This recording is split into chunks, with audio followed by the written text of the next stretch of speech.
고린도후서 12장 11절에서 12절. 고린도후서 12장 11절에서 12절 말씀. 두 절입니다. 우리 다 같이 합독하겠습니다. 우리 합독하십시다. 고린도후서 12장 11절에서 12절 다 같이 합독합니다. 시작. 내가 어리석은 자가 되었으나 너희가 억지로 시킨 것이니 나는 너희에게 칭찬을 받아야 마땅하도다. 내가 아무것도 아니나 지극히 크다는 사도들보다 조금도 부족하지 아니하니라.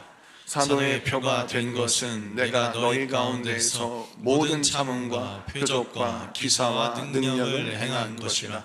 아멘. 자, 오늘 말씀을 통해서 결국 믿음이 이긴다 라는 제목으로 말씀을 증거할 때 많은 은혜 받는 시간 되기를 축복합니다. 자, 제가 부목사를 할 때 여성교회 남성교회를 섬겼어요. 그리고 특별히 청장년회를 섬겼습니다. 그러면 청장년회 회원들이 저에게 상담을 합니다. 상담을 하는데 많은 수의 상담이 남편은 아내 때문에, 아내는 남편 때문에 속상해서 이야기하는 내용이 주를 이루어요. 자, 그런데 그 내용이 뭐냐면 여성들은 남성들을 이야기할 때 목사님, 제 남편은요 딴 세상 사람이에요. 아, 무슨 소리예요? 나는 정말 힘들고 어려워서 내 문제 가지고 발을 동동동 부르는데요, 저희 남편은요 딴 세상 속에서 살아요. 그래서 혼자 즐겁고 혼자 재밌고 혼자 뭘 하는지 즐겁게 사는데 나만 힘들고 어렵고 괴로워요. 그래서 나는 정말 남편을 볼 때마다 소외감을 느껴요. 이렇게 말을 해요. 남성들은 뭐라 할까요? 남성들은 아내 때문에 뭐라 하냐면, 목사님, 제 아내 때문에 너무 힘듭니다. 아, 뭐가 힘들어요? 제 아내는요 자기가 생각하고 싶은 대로 생각합니다. 나는 나름대로 가정을 돌보고, 나는 나름대로 심부름도 하고, 나는 나름대로 애를 쓰는데 내가 설거지도 도와주고 음식물 쓰레기도 버려주고 분리수거도 해주고 빨래도 가끔씩은 널어주고 하는데, 그럴 때마다 그걸 바라보면 우리 남편 고맙다 이렇게 하는 게 아니라 웬일이래? 오늘 웬 바람이 불었어? 그러면서 생각하고 싶은 대로 생각한다는 거예요.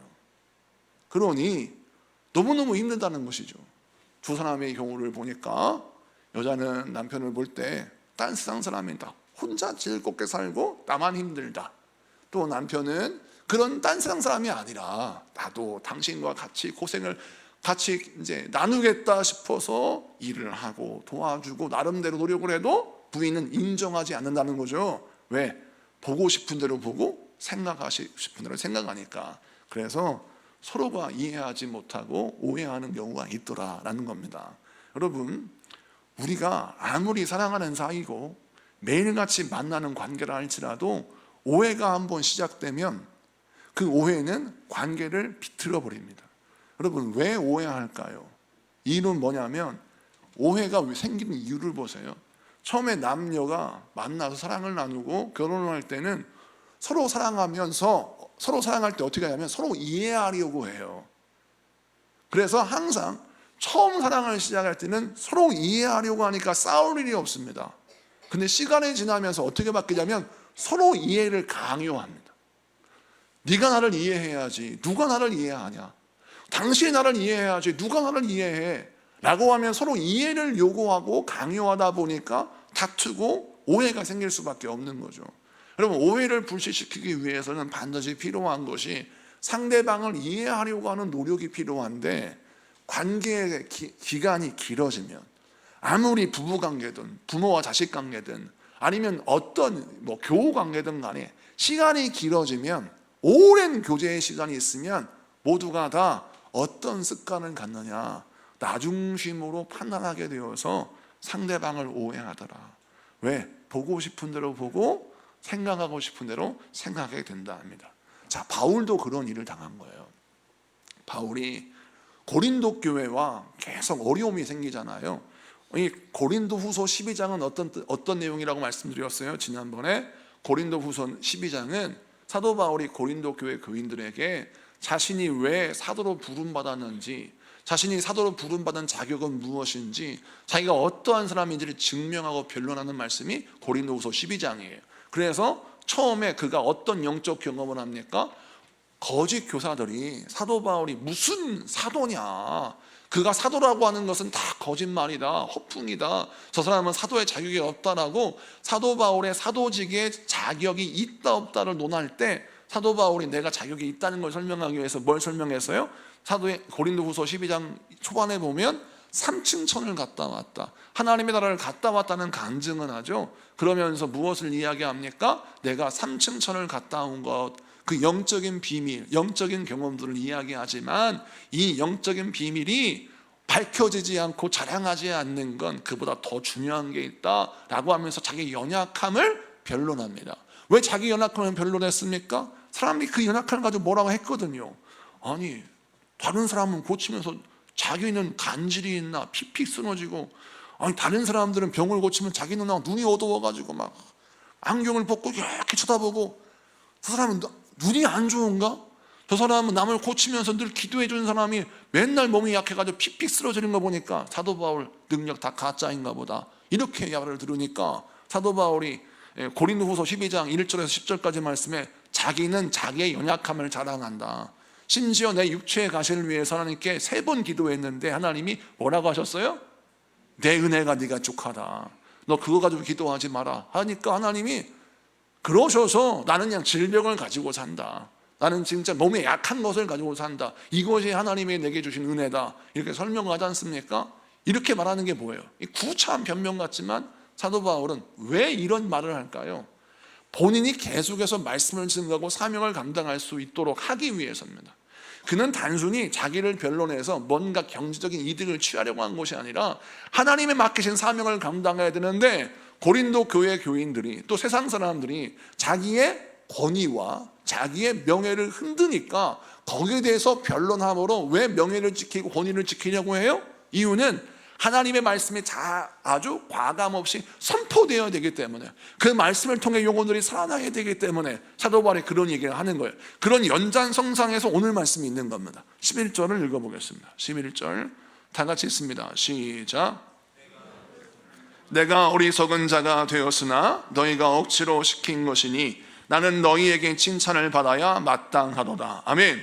자, 오늘 11절 말씀을 보면 내가 어리석은 자가 되었으나 너희가 억지로 시킨 것이니, 이 말씀을 어떻게 해석할까요? 이게 무슨 말인가?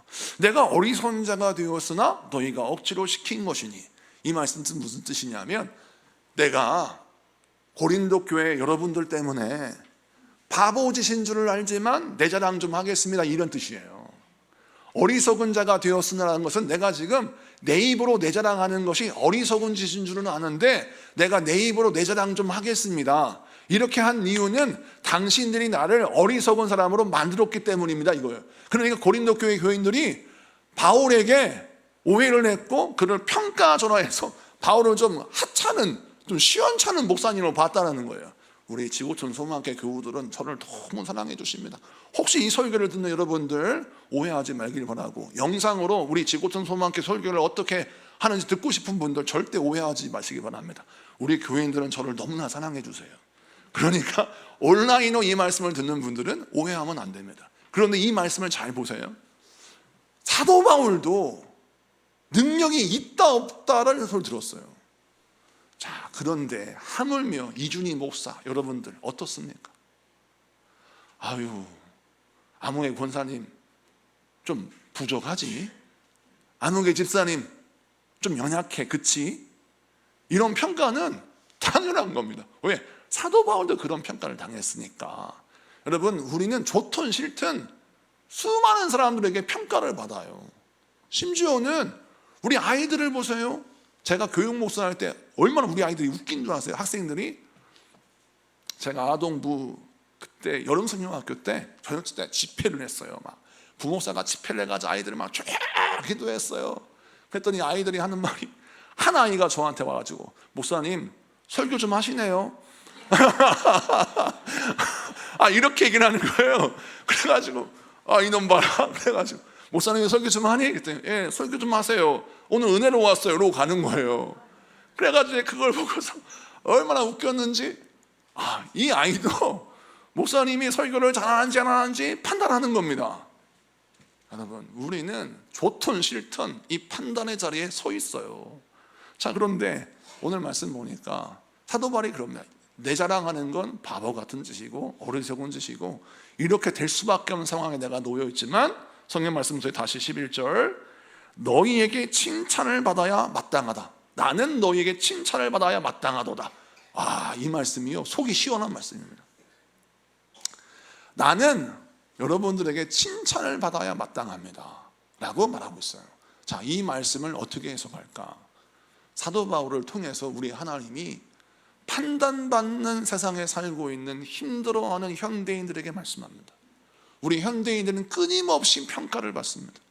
회사에서 근무 평가를 받아요. 근무 평가를 받아서 평가가 좀 안 좋으면 승진해서 누락됩니다. 공부를 합니다. 공부를 해서 중간고사, 기말고사를 봐요. 중간고사, 기말고사 평가를 해서 성적이 떨어지면 C, D를 맞습니다. 자, 학교를 졸업해요. 취업을 해요. 취업을 하면 회사에서 요구하는 점수가 있습니다. 그 점수에 여러분 들어야 취업을 할 수 있습니다. 요즘은 여러분 인성검사 있는 거 아십니까? 인성검사. 저는 그런 거 있는 거 처음 알았어요. 많은 목사님들이 이 이야기를 하는 거 제가 들었는데, 인성검사, 공부를 잘하는 친구고 뛰어난 학력을 갖고 있는 친구인데, 청년인데 인성검사에 떨어진대요. 그래서 도대체 인성검사를 어떻게 하는지 정말 궁금한데 그런 검사가 있더만요. 그 시험에 떨어져요. 요즘은 인성도 점수를 매겨요. 그래서 인성이 좋은 사람인지 나쁜 사람인지 점수를 매겨서 합격을 시키고 불합격을 시켜요. 그러니 여러분, 결혼 중매업체인 결혼 중매업체들도 사람들을 레벨 1, 2, 3로 나눈다잖아요. 아마 저는 결혼 중매업체로 제가 만약에 총각이라서 내놨다 그러면 아주 하위 중에 하위일 겁니다. 그만큼 세상은요, 모든 게 평가예요. 이런 평가 속에 살고 있는 여러분, 얼마나 힘들고 어렵습니까? 근데 어떻게 살아야 돼요? 나를 인정해 준 사람은 없고 다 판단하는 사람만 있어요. 그런 상황 속에서 우리가 어떻게 살아야 될까요? 나를 응원하시는 하나님의 말씀을 통해서 셀프 칭찬이 이루어져야 합니다. 이것이 굉장히 중요한 요일이에요. 하나님의 일을 하는 사람들, 이 평가를 좋아하는 세상 속에 살아가는 우리들이 살아남는 방법, 나를 격려할 줄 아는 언어를 가지고 있어야 합니다. 나를 응원할 수 있는 담력을 갖고 있어야 돼요. 물론 나도 양심이 있어서 이모저모로 부족한 것이 다 드러나요. 그래서 내 모습을 돌아보면 부끄러울 수밖에 없고, 내 모습을 돌아보면 어디 숨고 싶은 마음이 많아요. 저도 제 설교를 들어보면 좀 창피할 때가 있어요. 문법이 틀리고 부족한 표현을 볼 때마다 아직 멀었다는 생각이 듭니다. 그래도 끊임없이 제 설교를 한번 피드백을 해보면 너무 부족한 게 느껴져요. 그만큼 우리는 제 아무리 열심히 해도 부족한 것이 드러날 수밖에 없는 삶인데, 그때 필요한 것이 무엇입니까? 저는 그럴 때마다 내 마음의 자존감이 탁 떨어지고 앞으로 뭘 해야 될까라고 하는 의욕이 떨어질 때 어떻게 하느냐? 제 안에서 장점을 생각합니다. 자, 내가 오늘 뭘 잘했지? 내가 오늘 한 일 가운데 어떤 것이 좋은 열매가 있었나? 그걸 점검합니다. 그리고 그것을 극대화시켜요. 그리고 저를 향해서 잘했다 준이야, 너는 참 이런 건 부족하지만 이런 건 참 잘하는구나, 잘했다. 그러면서 하나님 앞에 기도하면서 어떻게 이걸 기도로 승화시키느냐? 하나님, 제가 이것도 부족하고 저것도 부족하고 이것도 연약한데 그래도 저에게 능력 주셔서 이것 감당하게 하시고 이것을 충실하게 이행하게 하시니 감사합니다. 이런 복 주신 분 하나님이시니 이것 또한 하나님의 은혜이니 감사합니다. 이렇게 감사로 딱 매듭을 지으면요, 기도가 끝나잖아요. 제 아무리 세상이 나를 날카로운 언어로 판단하고 조롱하고 저울질해도 멘탈이 흔들리잖아요. 그래서 설교할 수 있고 사역할 수 있고 여러분 모든 걸 감당할 수 있는 겁니다. 제가 설교를 얼마나 많이 합니까? 새벽 설교하죠, 수요일 설교하죠, 금요일날 설교하죠, 신방할 때 설교하죠, 주일날 설교하죠, 또 때때마다 설교하죠. 설교를 얼마나 많이 하니까 북미 가서도 설교를 해요. 근데 부흥회 가서는 혼자 합니까? 목사님들 얼마나 많아요? 한 지방 가면 뭐 27개, 30개 교회 목사님들이 다 지켜보고 있는데 판단을 받을 수밖에 없죠. 제 약점이 드러날 수밖에 없어요. 그냥 매일매일 무얼로 마무리를 져요? 내가 못한 것도 점검하지만 잘한 것도 매듭지어서 이 은혜 주신 것 하나님입니다. 그래서 내게 주신 하나님의 은혜를 발견하고 내게 주신 하나님의 은혜에 감사로 내 인생을 매듭지었을 때 여러분 어떻게 됩니까? 나를 응원하시는 하나님의 음성이 들리는 거예요. 할렐루야. 그래서 감사가 그렇게 중요한 겁니다. 감사가 여러분 사라지잖아요. 그 사람은 영적 침체에 빠지고, 감사가 사라지잖아요. 남의 판단 소리만 들립니다. 그래서 항상 감사가 사라진 사람들의 특징, 남 이야기에 정말 민감해요. 남이 눈빛만 잘못 떠도 시험 들고, 나 남편이 무슨 말을 해도 막 마음에 시험이 막 사무쳐가지고 막 시험이 들고, 감사가 사라져서 그래요. 그런 분들은 다시 감사로 돌아와야 합니다. 그래서 여러분 유기성 목사님의 감사 얘기를 그렇게 강조하잖아요. 여러분 실천하시는 것이 좋습니다. 감사 일기가 유기성 목사님이 만들어낸 게 아니에요. 원래가 감사 일기는 옛날 저 어렸을 때부터 어렸을 때 고향교회에서 목사님이 수도 없이 감사 일기를 쓰라고 말씀하셨어요. 지금 특별한 게 아니라 옛날부터 있었던 거예요. 실천을 안 해서 문제지. 여러분 감사의 삶을 회복하면 판단에서 자유로워집니다. 여러분 세상의 판단이 자유롭고 싶습니까? 내게 주신 은혜에 감사하십시오. 그리고 그것을 기록하세요. 그것을 가지고 감사로 매듭지어서 여러분의 삶을 일으키신 여러분에게 축복합니다. 두 번째, 이제 바울이 나는 너희에게 칭찬을 받아야 마땅하다 라고 하면 자기 자랑을 합니다. 근데 그 자랑을 봅시다. 11절, 내가 아무것도 아니나 지극히 크다는 사도들보다 조금도 부족하지 아니하니라. 이걸 쉽게 원어를 통해서 쉽게 표현하겠습니다. 여러분이 생각할 때 내가 별 볼 일 없는 사람 같지만 나는 다른 사도들보다 조금도 부족하지 않는 사도입니다. 이런 말을 해요.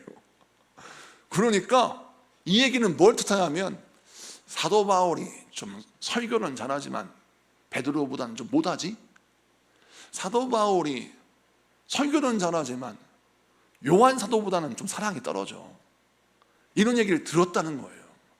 그런 자기가 뭐라 하냐면 저도 이런 이야기는 못해요. 제가 이런 얘기 하는 거 봤습니까? 이준희 목사가 부족한 것 같지만 다른 목사님보다 전혀 떨어지지 않습니다. 제가 이런 얘기 안 하잖아요. 그런데 사도 바울이 이 얘기는 해요. 내가 다른 사도들보다 조금도 떨어지지 않는다 라고 말을 해요. 근데 그 대목이 뭐냐? 그 대목을 보니까 12절 사도의 표가 된 것은 나옵니다. 자, 사도 바울이 나는 다른 사도보다 절대 뒤떨어지지 않는다 라고 하는 근거, 사도의 표가 된 것은, 여기 사도의 표 나오죠. 이 사도의 표가 뭐냐면 이 원어는 사도는 보냄받은 사람이란 뜻이에요. 보냄받은 사람이란 뜻을 갖고 있어요. 이 표라고는 세메이온이라고 쓰여져 있는데, 이 세메이온이란 뜻은 여러 가지 의미로 사용될 수 있는데 어떤 뜻이냐? 하나님이 보내셨다는 증거를 말합니다. 그러니까 사도의 표란 하나님이 보내신 사람이라고 하는 증거의 표, 하나님이 보내신 사람이라고는 증명장, 임명장, 이거를 말합니다. 내가 하나님께서 보내신 사람이다라고 하는 이 증거만큼은 다른 사도들보다 조금도 뒤떨어지지 않는다, 이런 뜻이에요. 그러니까 그가 사도 바울이 질 떨어지게 다른 사람하고 내가 베드로보다 설교를 더 잘해, 내가 사도 요한보다 사랑이 더 많아, 이런 수준의 이야기를 하는 게 아니라 사도 바울이 뭐라고 얘기하냐면 내가 다른 사도들보다 뒤떨어지지 않는데 그 이유가 뭐냐? 나는 하나님께 부름받은 사람이다, 하나님이 보내신 사람이다 라는 뜻이에요. 자, 그런데 그 하나님 보내셨다라고 하는 증거가 있는데 그 뒤에 보니까 성경 말씀 12절, 내가 너희 가운데에서 모든 참음과 표적과 기사와 능력을 행한 것이라. 아하, 이 12절 하반절이 다른 사도들보다 조금도 뒤떨어지지 않는다라고 하는 근거라는 거예요. 그러면 여기에서 모든 참음과 표적과 기사와 능력이 무엇인지 설명해 드리겠습니다. 자, 모든 참음이 뭐냐? 이 모든 참음이라고 하는 말은 이 휘포모네 파세라고 쓰여졌어요. 휘포모네 파세.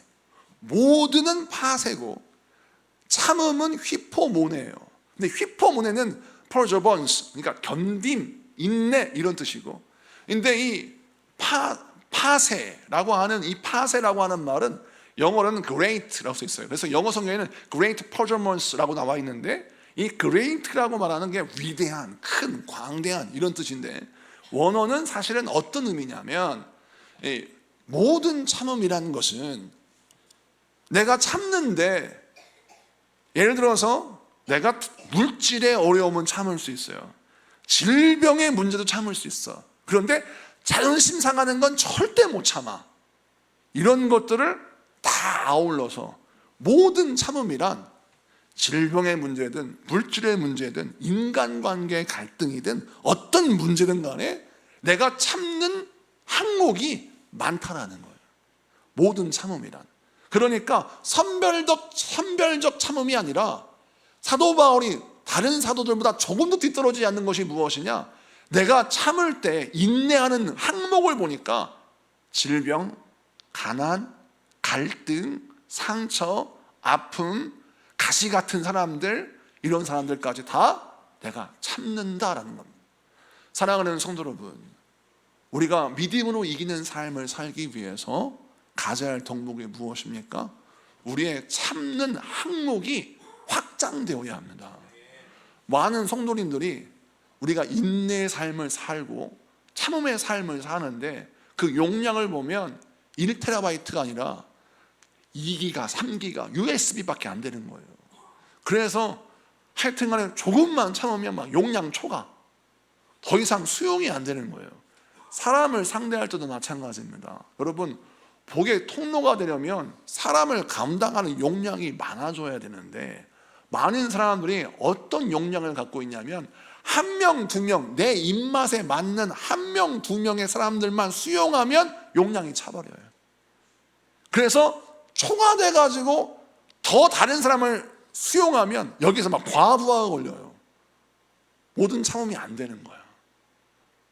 성경은 말합니다. 하나님이 보내신 사람의 증거는 뭐냐? 이 모든 참음이 이루어진다는 겁니다. 사랑하는 성도 여러분, 우리 지구촌 소망교회 교우들은 이 모든 참음, 이 휘포모네 파세가 이루어져야 합니다. 많은 분들, 모든 사람들이 다 인내해요. 그런데 뭐가 틀리느냐? 용량의 차이가 있어.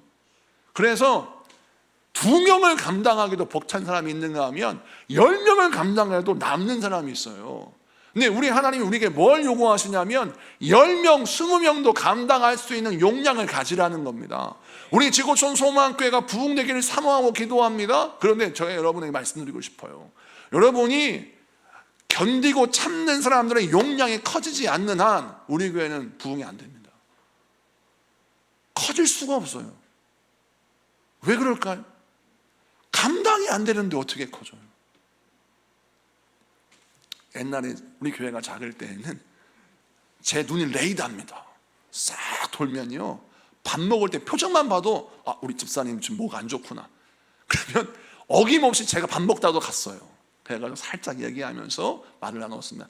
지금은 그렇지 않지만 옛날에 제가 밥을 먹을 때, 지금은 제가 지정석이 있지 않습니까? 우리 성도님들이 목사님 여기에 갇혀서 밥을 먹어야 합니다 라고 저를 가둬놔요.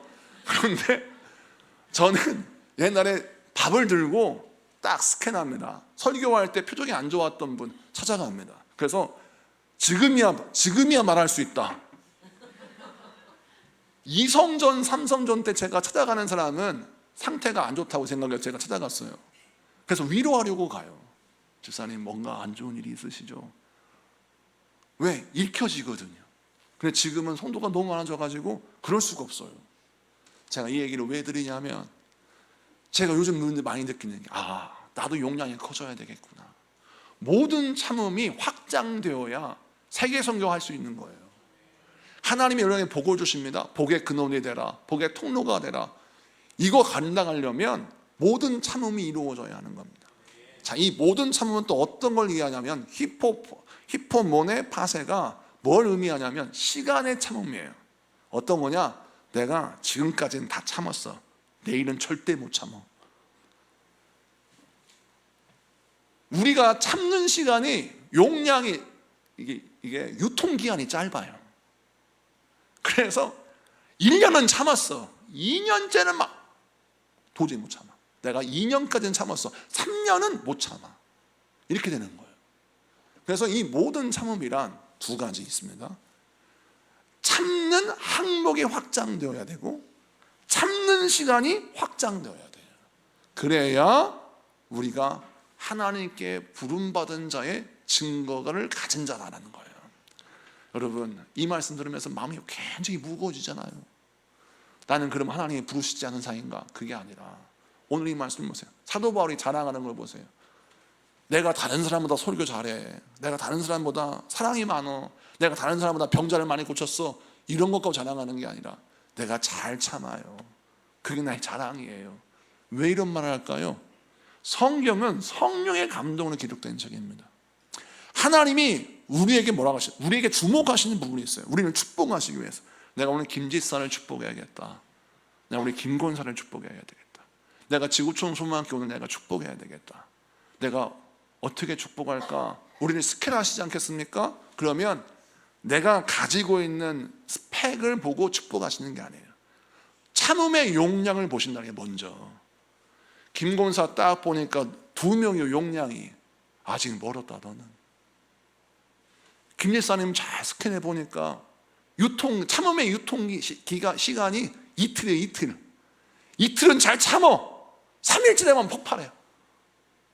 하나님이 안 기뻐하신다는 거예요. 우리는 어떻게 신앙생활을 해야 돼요? 모든 참음이 이루어져야 돼요.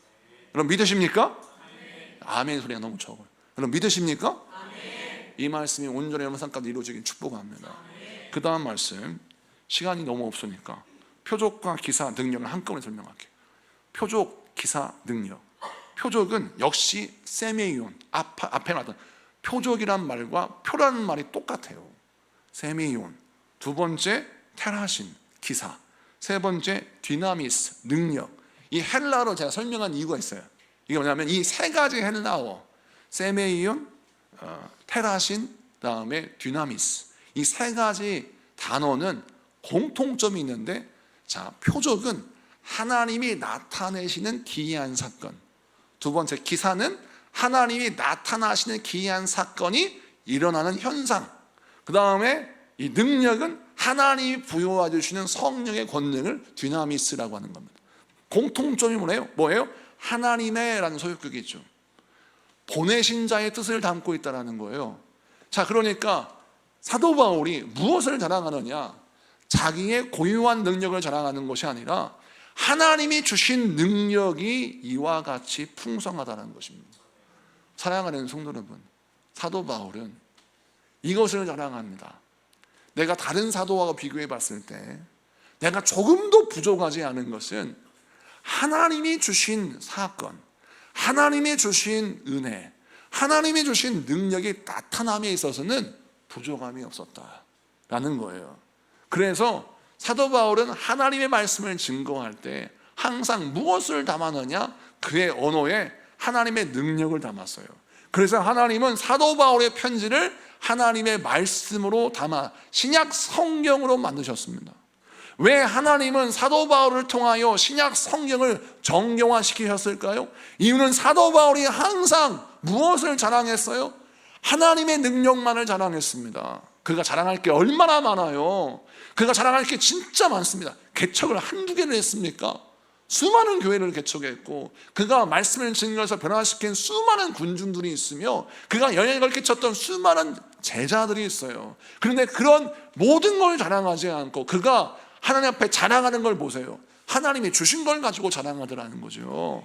자, 그럼 이 말씀을 통해 우리가 어떤 은혜를 받아야 합니까? 여러분, 우리가 죽기 살기를 기도하면서 사모하는 기도 제목이 뭐예요?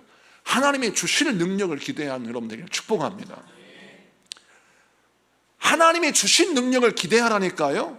내가 능력이 없는데 없는 능력을 어떻게 쥐어 짠다고 해서 능력이 나타나겠습니까? 그걸 놓고 기도하면, 제가 예를 들어서 기도하다가 예를 들어서 농구를 너무 잘하는 사람을 봤어요. 난 저렇게 농구했으면 좋겠다. 마라톤을 너무 잘하는 사람을 봤어요. 난 저렇게 마라톤을 잘했으면 좋겠다. 작전기 들어갔습니다. 이준희 목사가 주여 이 큰 키 뭐하게 쓰겠습니까? 이 큰 키를 농구에 쓰게 해주시옵소서.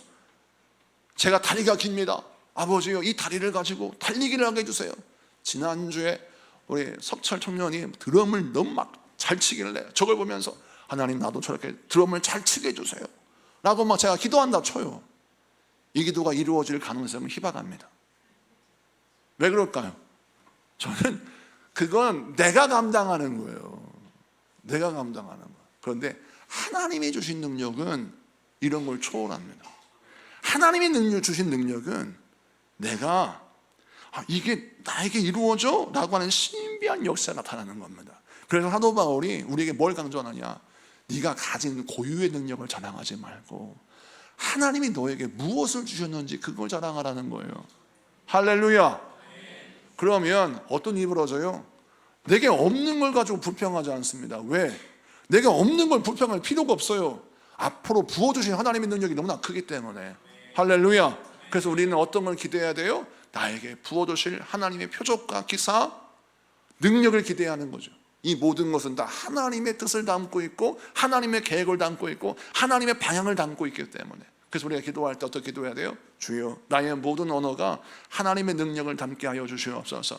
나의 모든 행사가 하나님의 뜻을 담게 해 주시옵소서. 나의 모든 직업과 나의 모든 일들이 하나님의 표적과 기사의 통로가 되게 하여 주시옵소서. 나의 사업과 나의 가정과 나의 직장과 나의 모든 일들이 하나님의 능력과 비전과 방향을 담고 있는 것이 되게 하여 주시옵소서 라고 기도하면 그 기도대로 여러분의 직장과 가정과 사업이 하나님이 일하시는 증거의 표정이 될 줄로 믿습니다. 우리 지구촌소망교회를 보세요. 우리가 언제 처음에 개척할 때 한국교회를 살리겠습니다 이런 얘기를 했겠어요? 일성전부 다니는 성도님 우리 교회에 계시는데 그 당시에 제가 그렇게 기도할 수가 없었어요. 그런 기도하면 성도님이 그랬을 겁니다. 목사님이나 좀 잘하세요. 우리 교회 자립이나 해야지 뭐 그런 거창한 기도를 하세요 라고 할 수 있지 않습니까? 그런데 하나님의 뜻을 담으려고 그렇게 애를 쓰니까 하나님이 어떤 기회를 주세요? 하나님의 뜻을 전할 수 있는 기회를 우리 교회에게 주시잖아요. 지난주에 선교하러 오시는 이경재 선교사님 뵈면서 이런 생각 갑자기 들더라고요. 저 선교사님도 처음에 내가 필리핀에서 두마게트에서 선교하리라 생각도 못했는데 하나님이 그를 쓰시니까 두마게트에서 교회를 개척하고 선교하면서 두마게트에서 감리교 선교사를 유일하게 사역을 감당하는 사람이 되었다는 소식을 들으면서 이겁니다. 우리 교회든 이게 선교사님이든 누구든 처음부터 막 필리핀을 복음화하겠다 이렇게 덤벼들지 않았어요. 그냥 하나님의 뜻을 담는데 최선을 다했어요. 그랬더니 하나님의 능력이 나타나는 것입니다. 그래서 결국 하나님의 뜻을 담는 도구가 되어서 필리핀을 선교하듯 조국교회를 섬기고 여러분 인생 가운데 놀라운 변화가 일어나는 것입니다. 이것을 기억하고 승리하시는 여러분에게 축복합니다. 찬양하고 기도하겠습니다.